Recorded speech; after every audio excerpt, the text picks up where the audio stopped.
Boas-vindas, boa noite.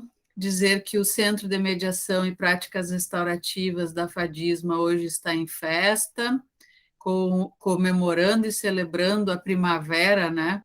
Com mais uma roda virtual de conhecimento, trabalhando a justiça restaurativa nas questões de violência doméstica e também nas questões de gênero, né? Ou conversando um pouquinho sobre a contextualização de gênero, com a professora Luciane Mazardo e com a professora Maiara de Carvalho, a quem nós recebemos aqui com todo amor e carinho, e passo, né, de pronto, então, a palavra para a professora Maiara, pedindo, né, para que ela e depois a professora Luciane apresentem aí 3 pontos que entendem que gostariam de compartilhar conosco para dizer a sua caminhada.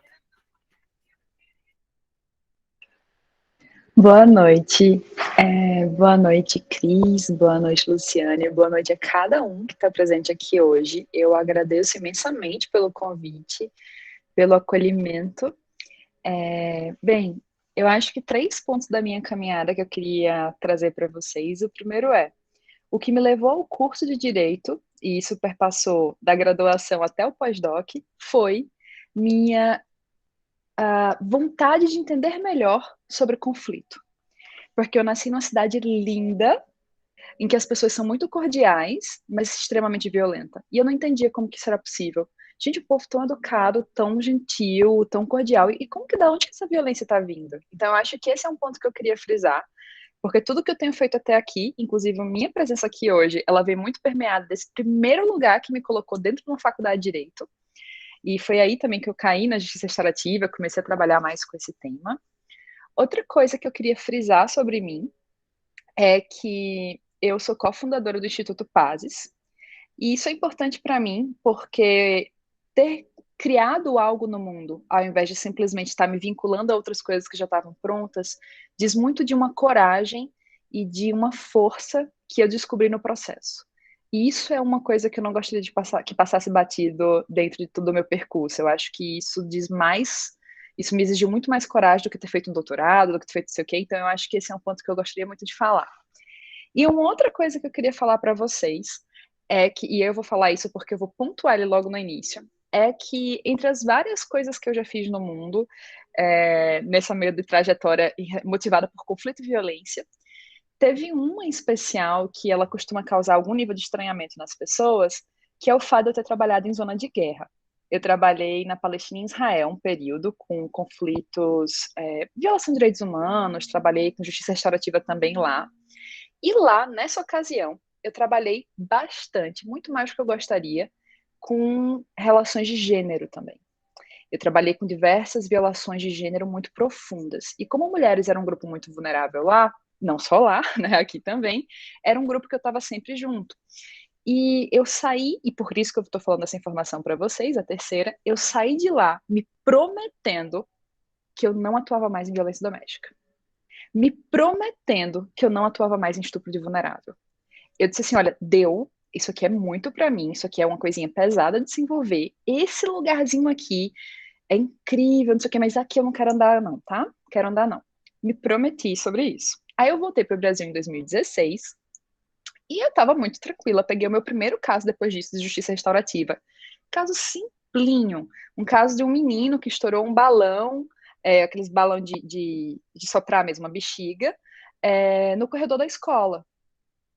Isso, um caso simples. Aí eu tô lá ouvindo a criança, tal, tal, tal. Aí me chega o quê? Abuso de vulnerável. Pouco depois me chega o quê? Violência doméstica.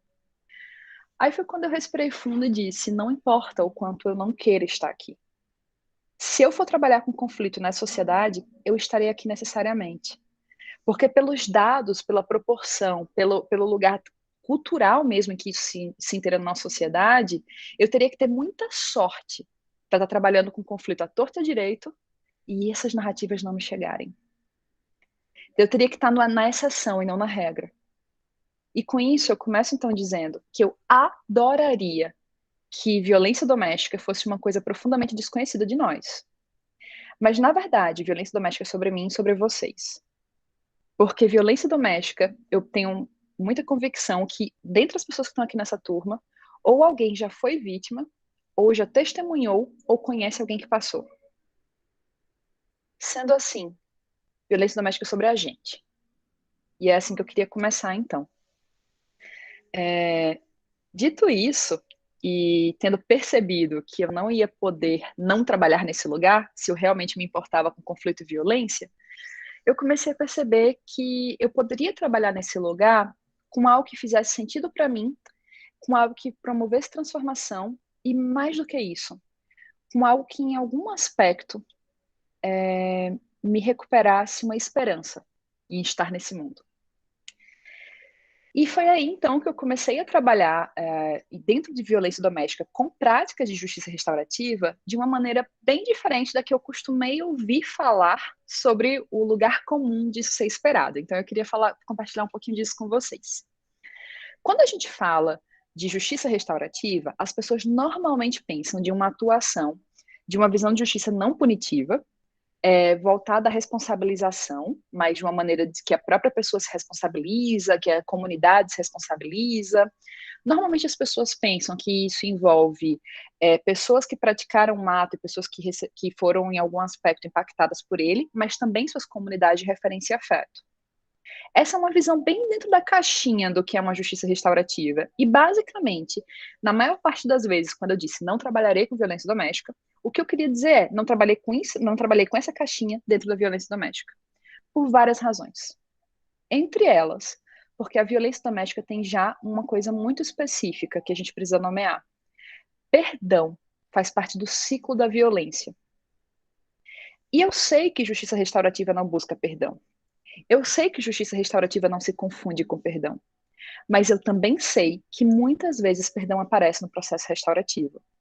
E que por isso eu, Mai, nunca saberia se a minha atuação estaria reverberando numa continuidade de um ciclo de violência que mais cedo ou mais tarde volta, e geralmente volta ainda mais forte, ou se ela efetivamente seria um lugar de um processo de transformação. E nesse lugar, dessa forma, não era o lugar que eu queria estar. Com risco de causar mais dor e dano, não era o espaço que eu queria ocupar.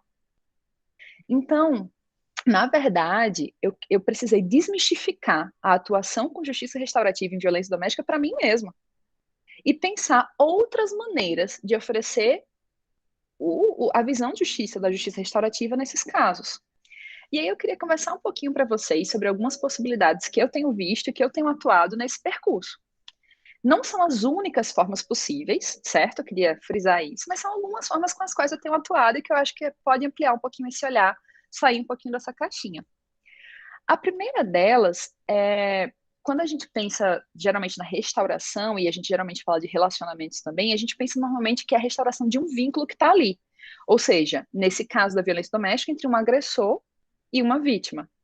Vou falar nesses termos só para deixar mais compreensível, entre alguém que praticou uma violência e outra pessoa que sofreu os impactos disso. Mas, sendo muito franca, será que eu quero restaurar esse vínculo?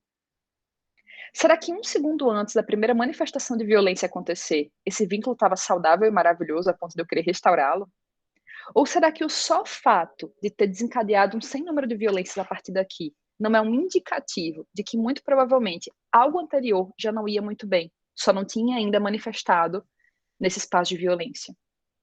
Então, particularmente, eu não costumo atuar com violência doméstica e justiça restaurativa visando restaurar o vínculo entre as pessoas que estão ali. Mas então como é que você usa? Vou dizer alguns lugarzinhos. Primeiro, e é um caso que normalmente as pessoas não costumam pensar, exercício de parentalidade responsável.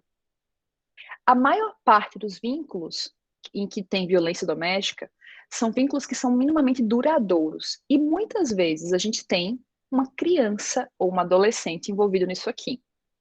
E por mais que um vínculo entre eu e um companheiro ou companheira possa ser rompido, a verdade é que eu e um filho, filha ou filho, não será. A verdade é que esse vínculo de parentalidade, ele é um vínculo que ele perpassa, ele vai perpassar, inclusive mesmo eu morta, a gente fala, minha mãe, meu pai.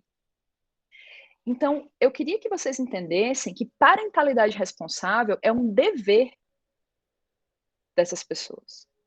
E que é um direito da criança ou do adolescente receber isso. Então, como eu posso exercitar uma parentalidade responsável numa situação, mesmo após um rompimento de vínculo, por exemplo, por violência doméstica. Esse é um ponto que a gente precisa falar a respeito.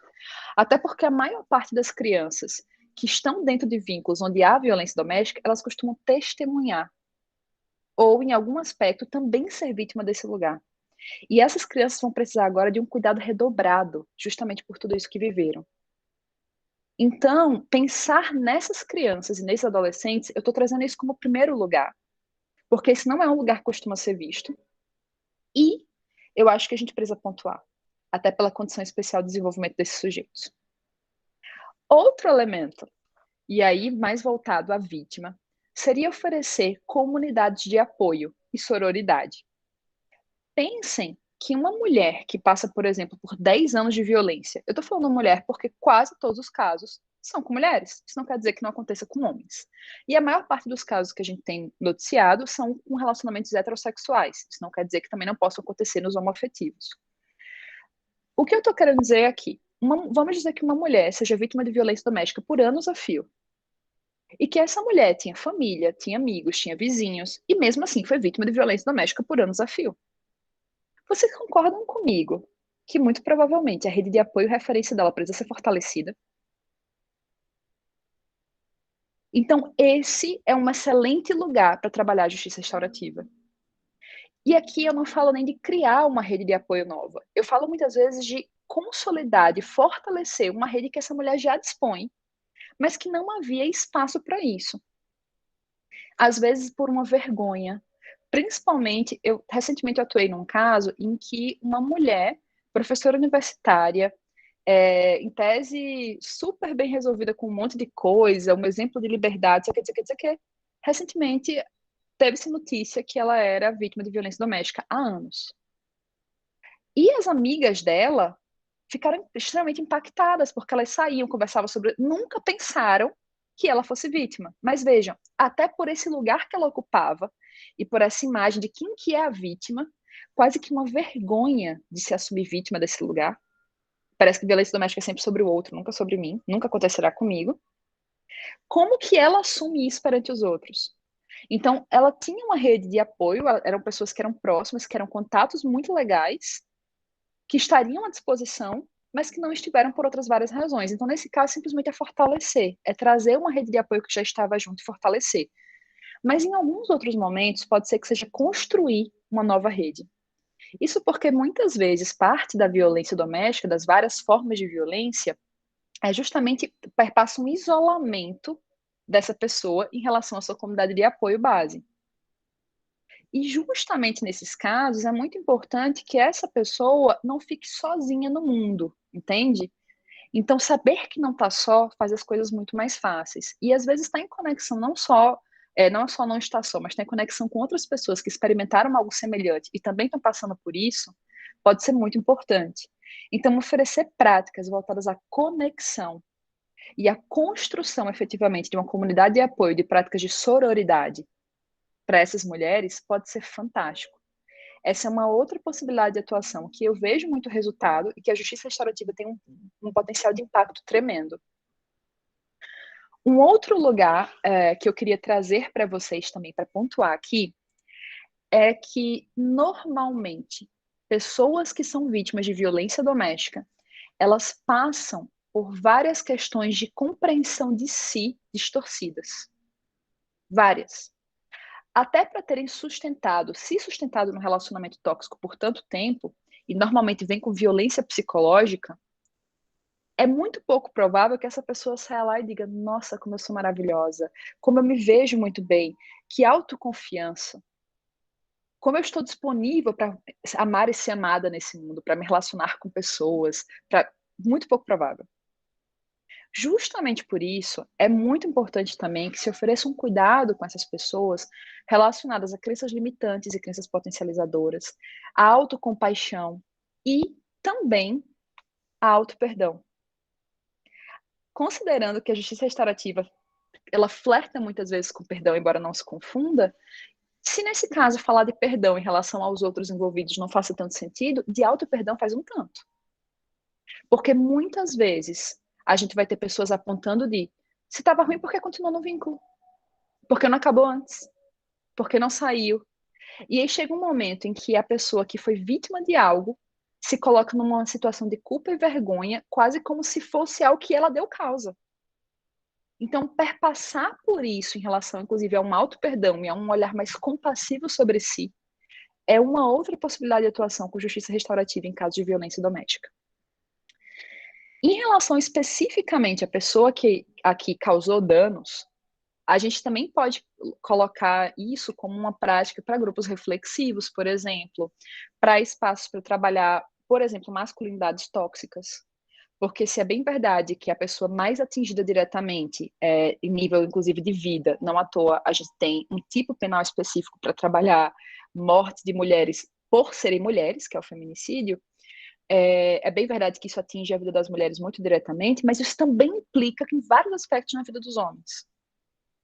Em preconcepções, em maneiras de relacionamento, em profundidade ou superficialidade de vínculo entre homens, em objetificação da sexualidade, inclusive da própria sexualidade, e tantas outras coisas.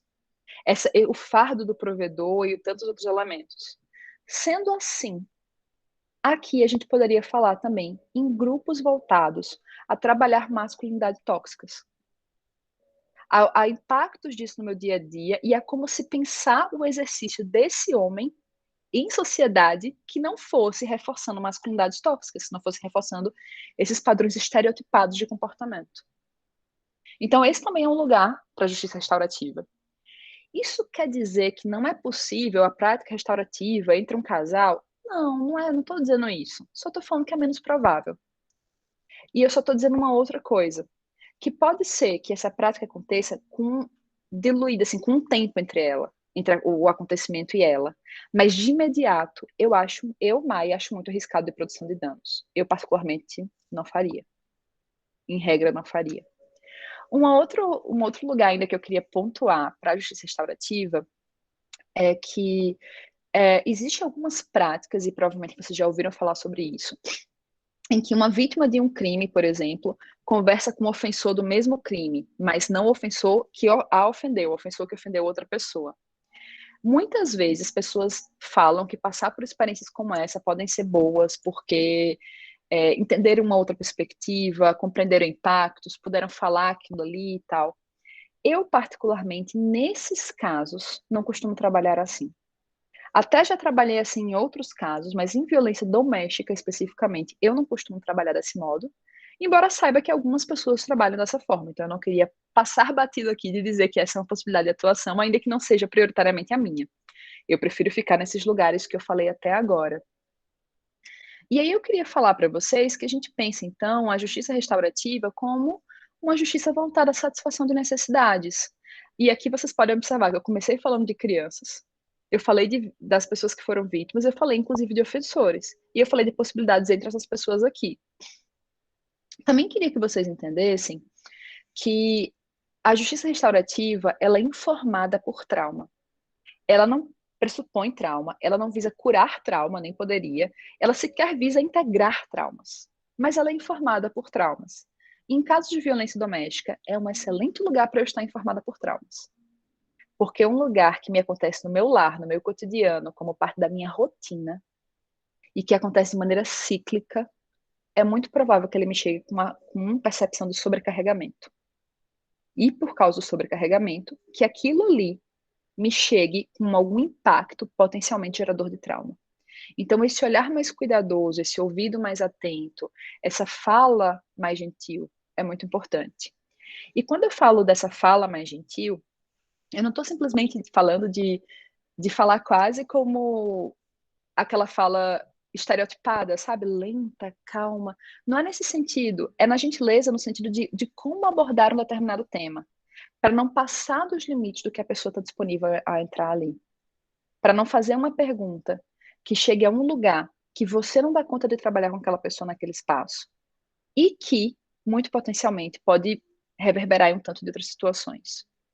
Então, eu acho que é importante a gente ter essa dimensão e entender ainda que quando a gente fala de violência doméstica, principalmente falando em relação a esse lugar de lar, de cotidiano, muito provavelmente essa violência compõe em algum aspecto a própria identidade desses sujeitos. E muitas vezes é, inclusive, a maneira como elas acreditam que pode se estar no mundo. Muitas vezes reflete a maneira que elas acreditam que permeia o oferecimento e o recebimento de amor nessa terra. Então, isso normalmente está junto com crenças muito enraizadas, com concepções quase que identitárias muito firmes. E eu preciso ter um cuidado muito especial aqui. Se a justiça restaurativa fala que restaurar também é construir um novo começo, então esse seria um grande lugar para essa prática em casos de violência doméstica. Eu acho que meu tempo foi agora, completou certinho, então eu agradeço pela atenção de vocês e me coloco à disposição para diálogo. Nossa, quantas reflexões, né, Mai? E exatamente é muito próximo assim do meu pensamento da possibilidade da justiça restaurativa nesses âmbitos, né? São muitas frentes. Nós temos aqui em Santa Maria a vara da violência doméstica, onde vem se aplicando algumas práticas restaurativas, mas também pensando na ampliação, né, para trabalhar com as mulheres, o grupo de mulheres, trabalhando um pouquinho essa reflexão aí sobre a sororidade, as redes de apoio.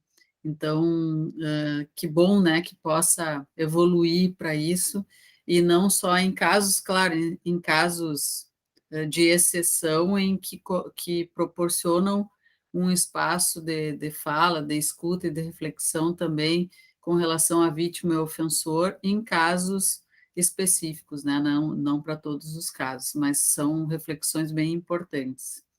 Eu vou passar a palavra para a professora Luciane, e aí ao final a gente faz as contextualizações.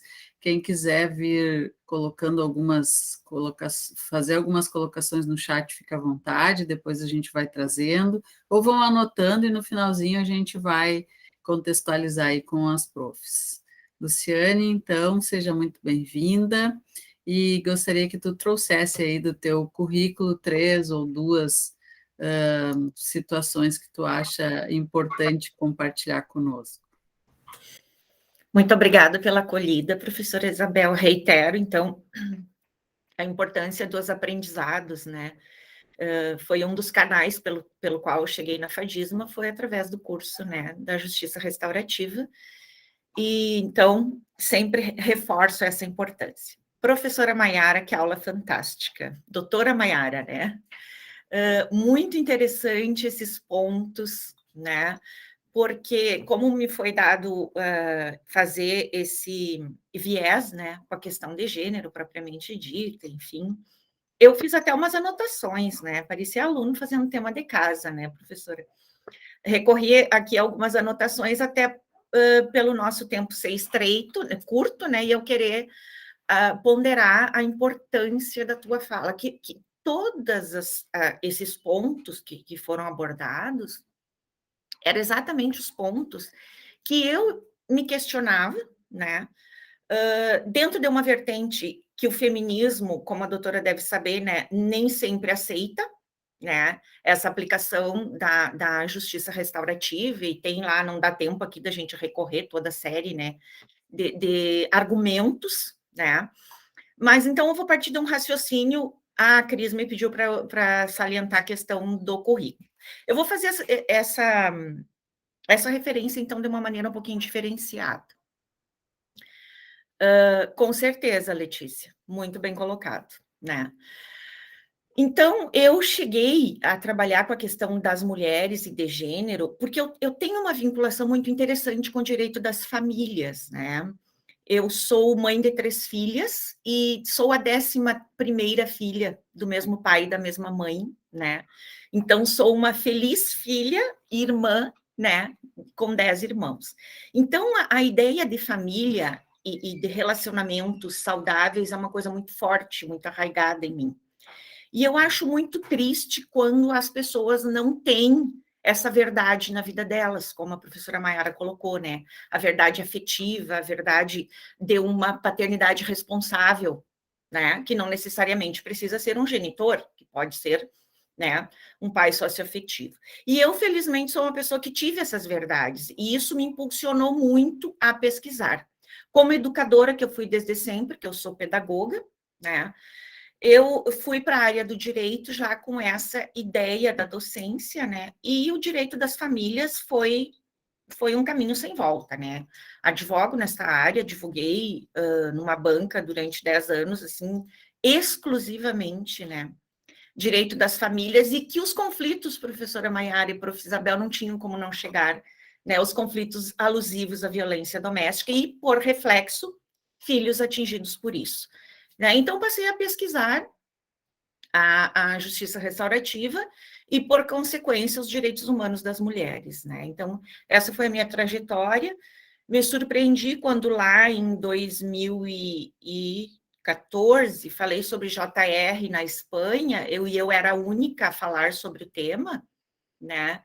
E eram muitas, assim, vamos dizer assim, os olhares, né, de descrédito, me parecia, né, em relação a uma prática que parecia, assim, muito complacente, né.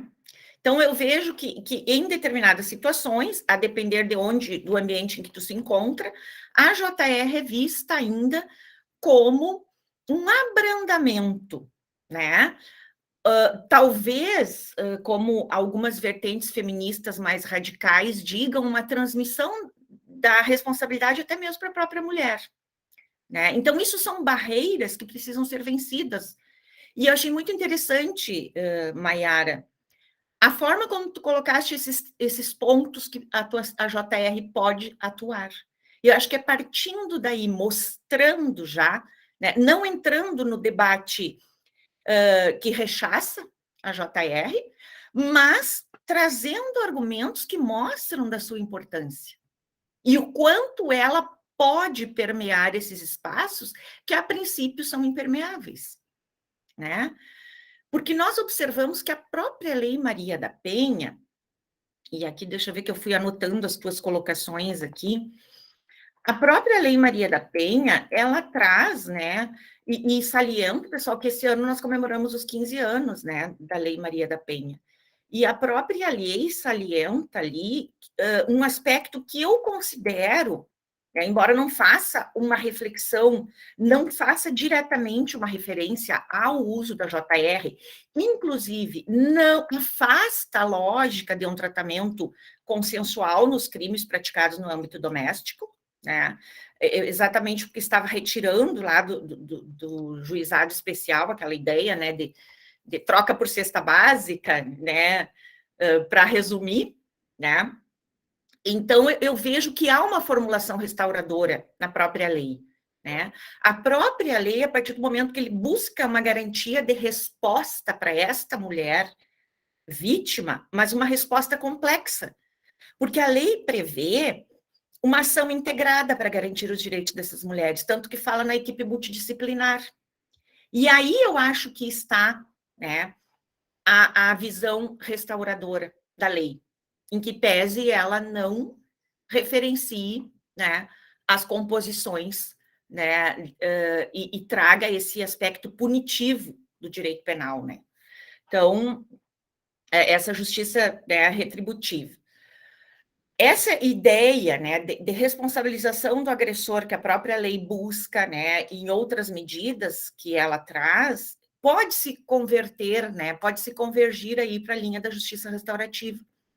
Mas é preciso, então, que esse diálogo seja um diálogo enfrentado com esta certeza que a Maiara está nos trazendo, né, doutora, já trazer esses pontos pré-determinados, né? Como eu posso agir e apresentar isso? Tem que ser mais e vejam aí o papel que a academia tem, né, doutora? O quanto nós temos na mão aí uma chance, né, de modificarmos esse quadro. Porque a partir do momento que eu passo, como o papel dos sempreanos, por exemplo, que são todos multiplicadores, e que muito bem fazem esse trabalho aí sob a coordenação da prof. Cris, né? Se cada um dos sempreanos divulgar este uso, logo nós estaremos, né, com sementes espraiadas e agregando mais pessoas que até então não vislumbravam essas hipóteses, né? Então, somente aquele lado mais fechado, mais radical, né? Porque o que eu vejo enquanto, né, atuando na área do direito das famílias, né? É um diálogo muito necessário. Porque nós temos construções muito estreitas de masculinidade, né? Que geram uma conjugalidade violenta. Então, se nós temos uma conjugalidade violenta que coloca a mulher, né, como a responsável por tudo nessas múltiplas jornadas que ela tem, né, em relacionamentos em que a linguagem é posse e não é parceria, e aí a Maiara reforçava a questão de que se linguagem se usar, né, Maiara? Né? Inclusive, então, no casamento, na família, nos relacionamentos, essa linguagem precisa ser melhorada. E é um dos canais da JR, né? Que a JR pode agir aí. E nós precisamos, então, achar uma forma de frear essa crescente tragédia social que é a violência contra as mulheres e todas as formas de violência, né? E precisamos dar voz às vítimas, e isso a justiça comum, como nós conhecemos até agora, ela não dá.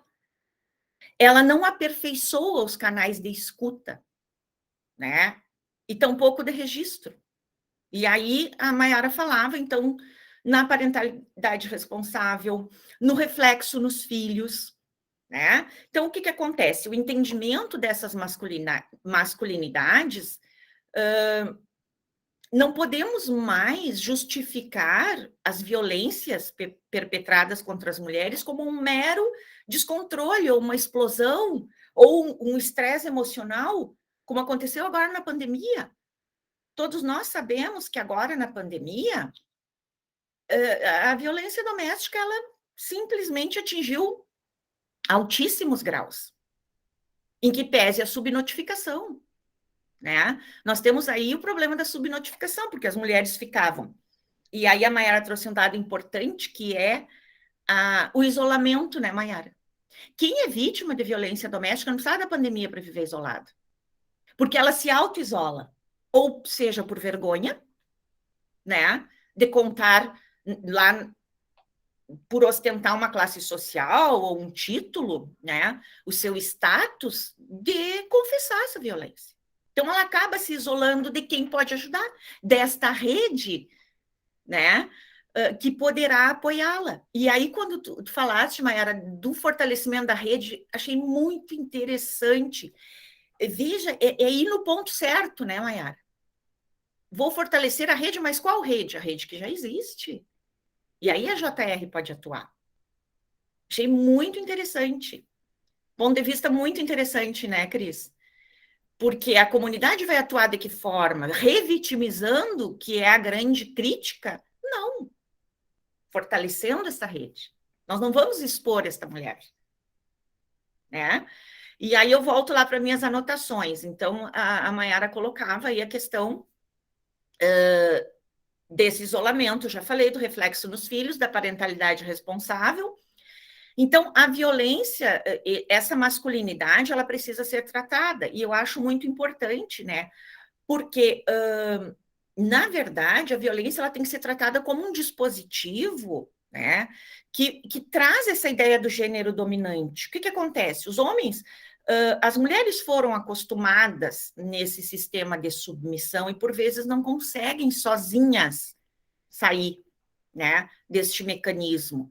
E os homens, por sua vez, né, eles já nascem com esta ideia de gênero dominante. Então, na verdade, né,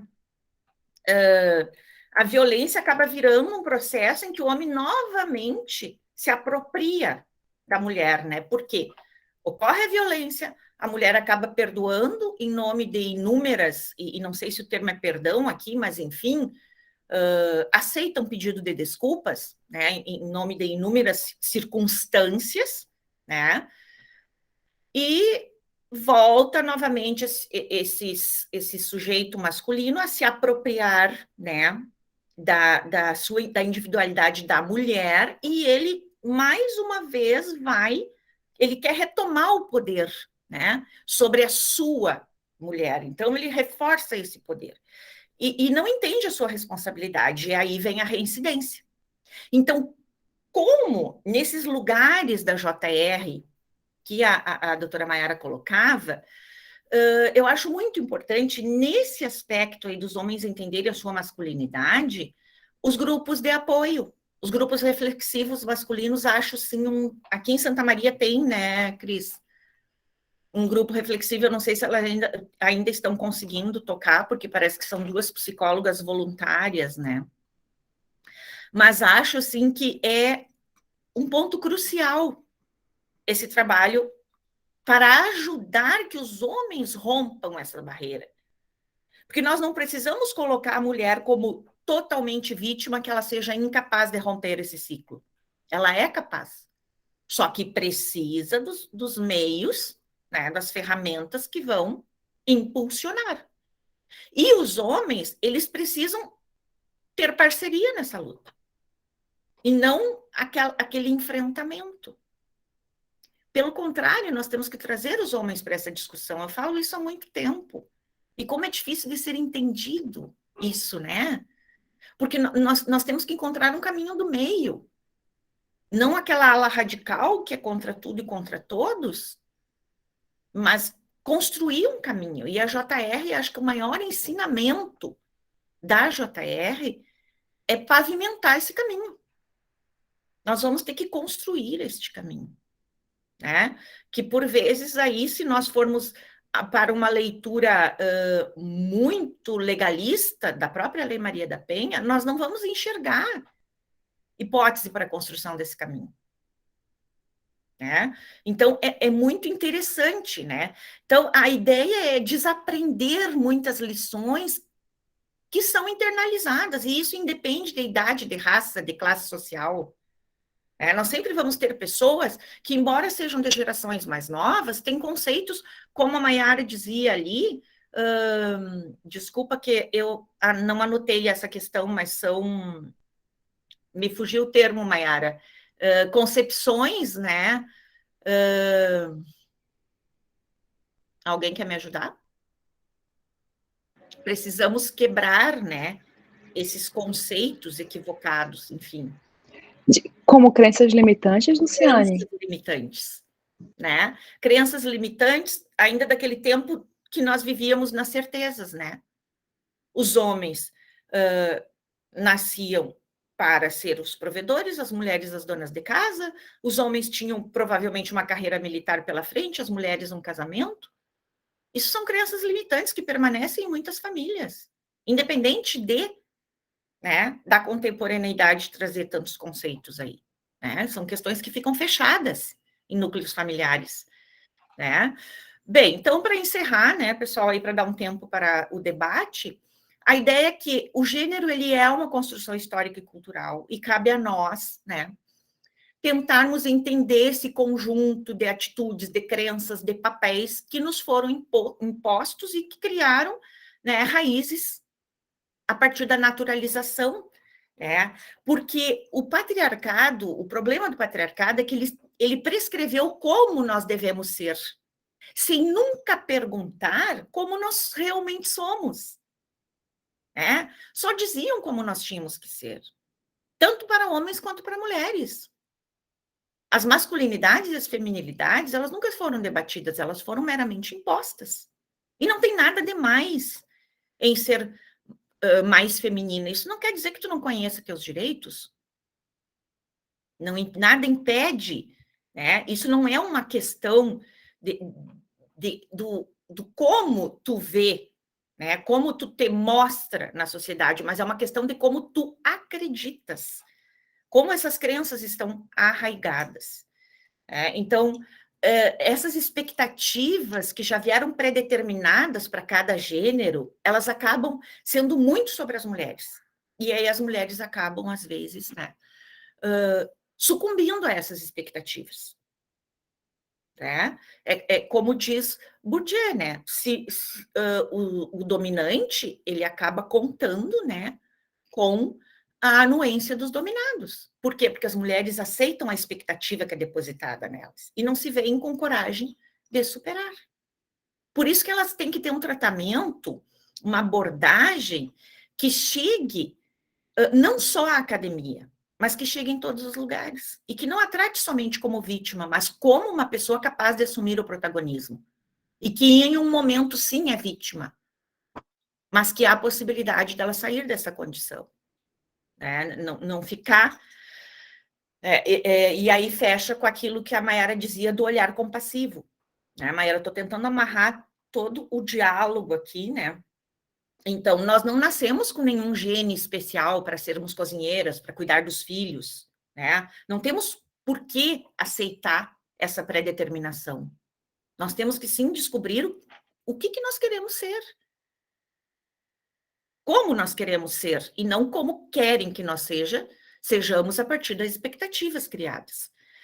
Bem, então, gente, só para fechar, nós tivemos aí, com esse ano aí, né, 2021, e aqui eu trago um dado que ele não é só do mapa da violência, mas também a USP tem uma parceria com os tribunais, e esse dado é recente, né, 193,2 mil pedidos de medida protetiva de janeiro a junho deste ano, tá? Uma em cada 80 segundos nós tivemos, com base na Lei Maria da Penha. E aqui faltam dados de 3 estados, inclusive do Rio Grande do Sul. 152 mil medidas foram concedidas. Tá? Vejam que não são todas que são concedidas. Mas a gente sabe que o reflexo da violência é muito maior do que esses dados que estão aqui. Porque não acaba ficando sob notificação, ou seja, o fato das mulheres estarem duplamente isoladas, né, isolada pela própria violência e isoladas pela pandemia, né?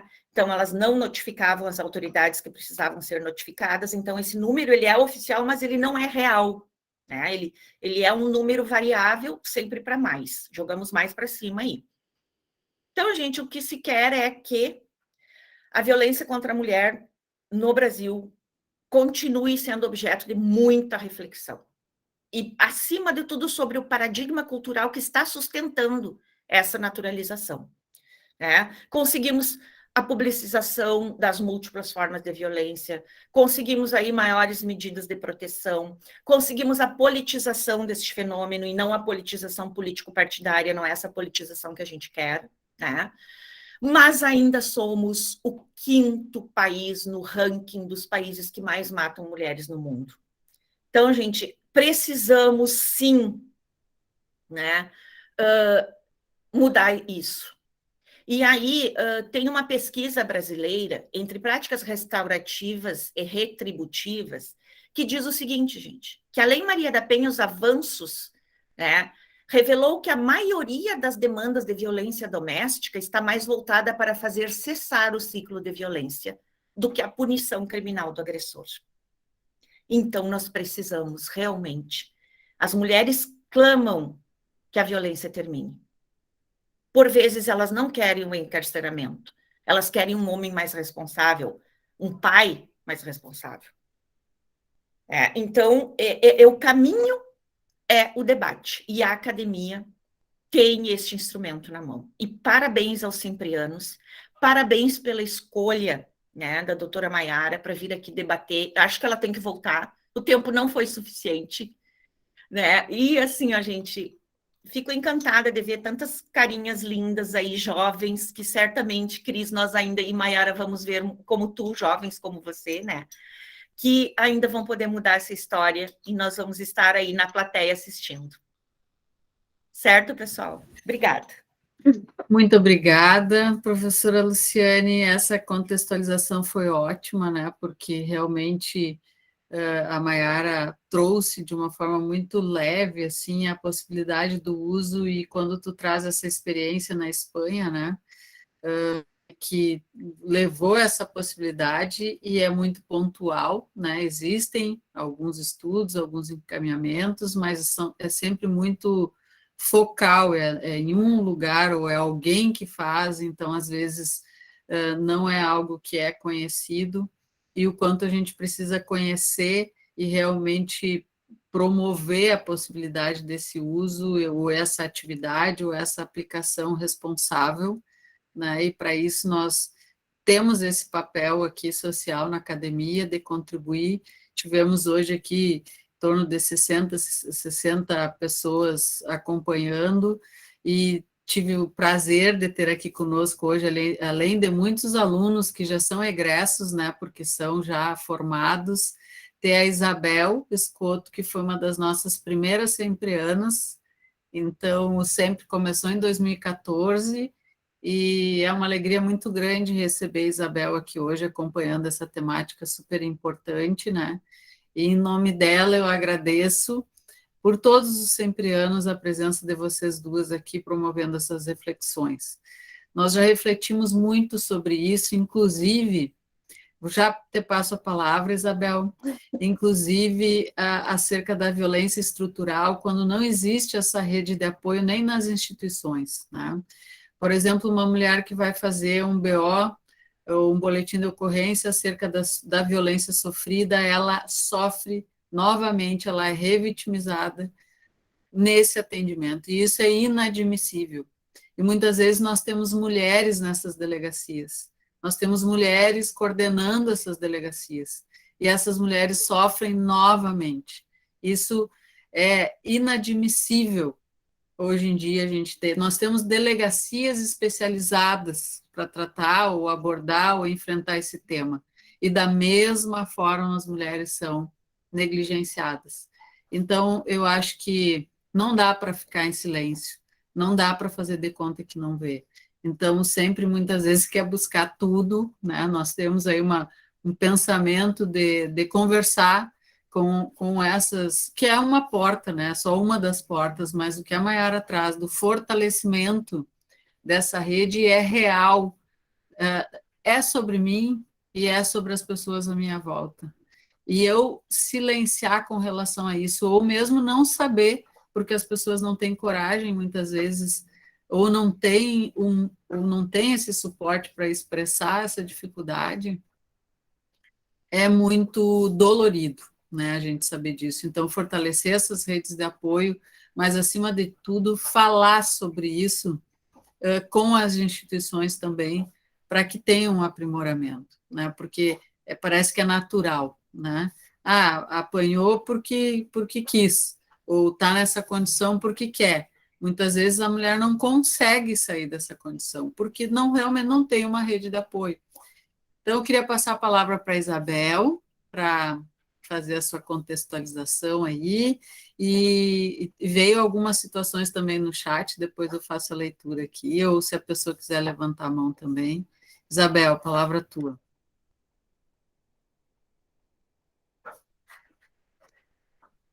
Consegue abrir o teu microfone ou tu tocou sem querer, se emocionou e levantou a mão?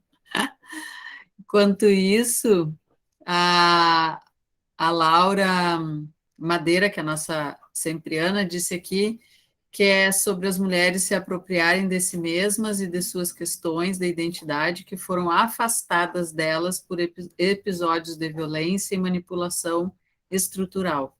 Descobrir e reconstruir a história de vida centralizada na mulher como sua principal protagonista. Fala, Isabel. Olá, tudo bom? Boa tarde para vocês. Muito bom encontrar todas, algumas que eu já conheço, né? Quero dizer para a prof, amiga, né, a Cris, adoro quando a gente se encontra, saudades também de vocês todas. E quero dizer que foi muito importante quando eu vi a chamada, disse, não, vou querer participar, porque como acho que a Cris que sabe, né, estou defendendo a minha tese no final do mês, que é sobre estudos de gêneros, né, sobre feminicídio.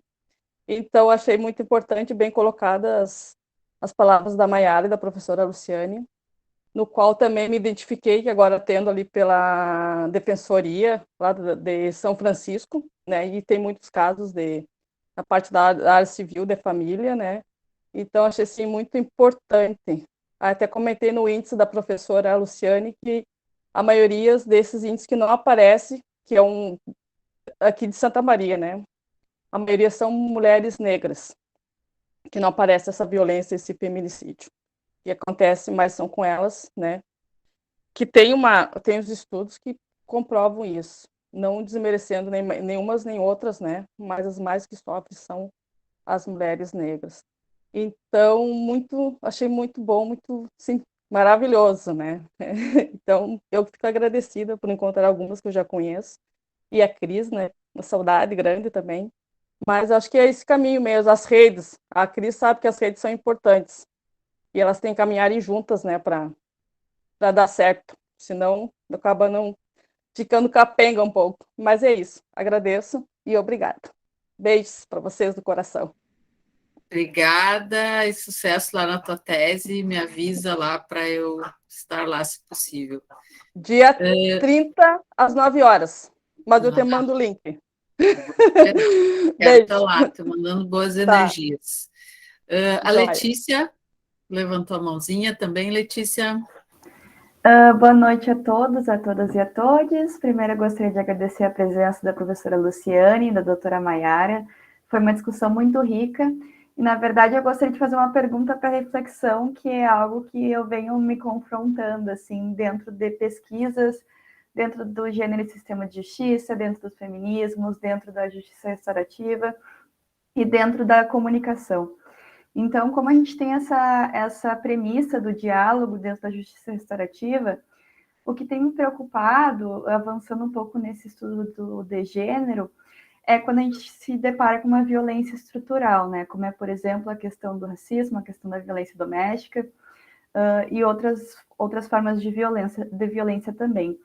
Então, eu gostaria de, na verdade, promover uma reflexão se até que ponto a gente pode, qual é o limite, né, da justiça restaurativa para lidar com essas violências estruturais. Será que a gente pode olhar para isso e dizer que a gente precisa restabelecer diálogo? Será que a gente pode olhar para isso e dizer que a gente está só com um problema de ideias ou de posicionamentos? Então, dentro dessa ideia mais estrutural mesmo de violências, eu tenho me deparado e tenho refletido, até pretendo pesquisar sobre isso futuramente, que tem me deixado dos dois lados, tanto da questão da violência estrutural quanto na questão do diálogo. Então, para mim, está sendo muito difícil de conciliar esses dois pontos, tanto da cultura do diálogo quanto da questão da violência estrutural também. Então, obrigada pela atenção, e na verdade é uma reflexão, caso a professora Luciane e a doutora Maiara queiram falar alguma coisa sobre isso, iria ajudar bastante. Cris, posso falar um pouquinho? Isso, Pode se falar. me permite, eu ia exatamente pedir para a Cris para te passar a palavra, Maiara, para te, assim, né, fazer um fechamento, nos trazer, porque acho que a tua fala foi tão importante para quem está querendo abrir os horizontes nesse aspecto da aplicação da JR na violência doméstica, que pelo menos eu gostaria de te ouvir novamente. Eu agradeço pela gentileza. Da minha parte, eu realmente ouvi. E eu agradeço também a Letícia pela questão, porque eu acho que é uma questão que eu, particularmente, adoraria ter elaborado melhor na minha própria fala. Porque, para mim, Letícia, esse é um dos maiores lugares e um dos maiores desafios da nossa atuação com justiça restaurativa. E isso eu vou até pontuar, assim, não só com violência doméstica, não só com questões de gênero, mas também com questões de raça social e tantas outras. Então, dentro da minha atuação, uma coisa que para mim é muito importante sempre que eu, facilitadora, sou quem tem que ter expertise para poder identificar algum tema. Em várias atuações que eu estou trabalhando, eu identifico, aqui tem uma questão de gênero, aqui tem uma questão racial, aqui tem uma questão de sei o quê, eu identifico. Eu não preciso comunicar para as pessoas assim, deixa eu contar para você, isso aqui é sobre racismo? Deixa eu te contar, isso aqui é misoginia, eu vou te explicar. Não é da minha função, mas o que eu faço quando eu identifico alguma coisa como essa? Primeiro, eu já tenho para mim que eu não posso privatizar o que é público. Isso é um conflito que é coletivo. Eu não posso privatizar como se fosse de uma coisa que aconteceu por coincidência ou ocasionalmente aqui. Olha só que coisa interessante. Violência doméstica mesmo, ela não cresceu só no Brasil. Ela cresceu no mundo inteiro na pandemia. E violência doméstica é uma realidade no mundo inteiro, então a gente não está falando de uma coisa pontual que aconteceu comigo ou contigo, sabe? E justamente por isso a gente não pode trabalhar como se fosse dessa esfera. Então, o que é que eu costumo fazer nesses casos? E é a minha preocupação também com raça social. Normalmente, quando eu trabalho em questões como essa, que eu vejo que tem uma violência estrutural muito forte, mas não só estrutural, pode ser que seja uma violência cultural, que é menorzinha, mais localizada, mas também presente, ou ainda quando eu estou lidando com outros níveis de violência que também são muito enraizadas. E aí não vou nem chegar aqui para trabalhar com muito cuidado para isso agora, mas só para dizer assim, não é só as estruturais que eu faço isso. Mas quando as violências perpassam em algum aspecto, algum nível de coletivo, seja um coletivo macro, seja um coletivo um pouquinho menor, a minha questão é, eu preciso fazer algo que reverbere nesse coletivo. É parte fundante da minha atuação aqui. É óbvio, Letícia, que se eu tiver menos uma pessoa misógina no mundo, eu, enquanto mulher, me sinto muitíssimo contemplada. Inclusive, muito mais contemplada do que se essa pessoa for presa. Mas, Letícia, é só isso que eu quero oferecer aqui? Ou é só, assim, entre aspas, ou é só aqui, até aqui que a gente pode ir? Quando a gente fala, por exemplo, de uma violência institucional que estava sendo falada aqui, e a gente tem instituições especializadas que ainda praticam isso, eu não posso vir aqui e chegar em outra esfera? Quando eu tenho, por exemplo, um espaço em que eu crio uma comunidade de apoio e referência, e mais outras mulheres estão aqui, eu também não passo isso adiante. No próprio lugar, quando eu tenho um grupo reflexivo voltado à masculinidade tóxica, eu também não estou trabalhando isso aqui em algum aspecto. E isso aqui reverbera essa mudança de comportamento. Então, o que eu tenho em mente é, quando eu estou diante de violência estrutural, por exemplo, eu preciso necessariamente buscar atuações que sejam para muito além do fulano e ciclano, porque não é sobre eles apenas, mesmo que ali reverbere neles. E uma outra coisa também que eu quero trazer é que quando eu estou falando de violência estrutural, eu preciso ter um cuidado a mais com o modo operandi que eu vou trazer isso. Eu trabalhei uma vez num conflito que foi com uma questão de violência muito pesada, era um estupro coletivo, e tinha uma violência de gênero muito forte aqui. E nesse caso, tinha uma outra complexidade, que era o seguinte fato: tinham várias mulheres sendo estupradas coletivamente pelos seus irmãos, pelos seus pais, pelos seus vizinhos, pelos seus avós, mas elas também sabiam que as próximas estupradas seriam suas filhas. Elas sabiam que as suas filhas estavam fadadas a repetirem a mesma coisa. Para elas falarem sobre o tema, Letícia, era profundamente difícil. Por si e pelas outras todas. Pelas que já foram e pelas que ainda vêm. É uma libertação quase que com uma em cadeia, assim, sabe? E por isso elas não conseguiam falar a respeito. As práticas restaurativas, a princípio, não eram da ordem da fala. Elas eram da ordem de um espaço de acolhimento voltado à identidade, à construção e de outros elementos. Todas sabiam que estavam ali por isso. Todas sabiam que isso unia elas, todas sabiam que tinham aquele grupo como uma permanência, uma continuidade ali. Mas ficavam nesse lugar justamente porque aquilo era parte do cuidado com um tema como esse. Não é fácil, às vezes, falar alguns temas. Eu estou trabalhando num caso de estupro agora, que a menina ela foi estuprada, um estuprador em série, numa cidade pequenininha aqui de Minas. E ela fala, tudo que eu queria era poder não ser estuprada por um segundo, porque eu sonho com isso. Eu vou comprar um pão, todo mundo aponta para mim, eu falo nos bochichos, a cidade inteira sabe. A minha família toda me retalia por isso. Eu só queria ter um espaço em que eu possa ser outra coisa além da vítima do estupro. Porque tá difícil sobreviver desse jeito. E nesse caso, por exemplo, a prática restaurativa pode ser, inclusive, um lugar dessa humanidade, desse apoio, desse compartilhamento também. E isso é importante ter em mente porque é uma violência estrutural, entende? Então, assim, eu não estou te dizendo que a gente vai efetivamente fazer uma transformação assim. Mas entende, essa é uma questão que não começou assim. Eu não posso achar que eu vou conseguir tirar a misoginia do mundo, sabe, em relação com uma ação de 2 segundos. Ao mesmo tempo, eu posso dizer que isso reverbera em muito, porque a partir do momento que eu passo a criar crianças diferentes, até uma escola diferente, até a rede de acolhimento diferente, isso tudo vai permeando também.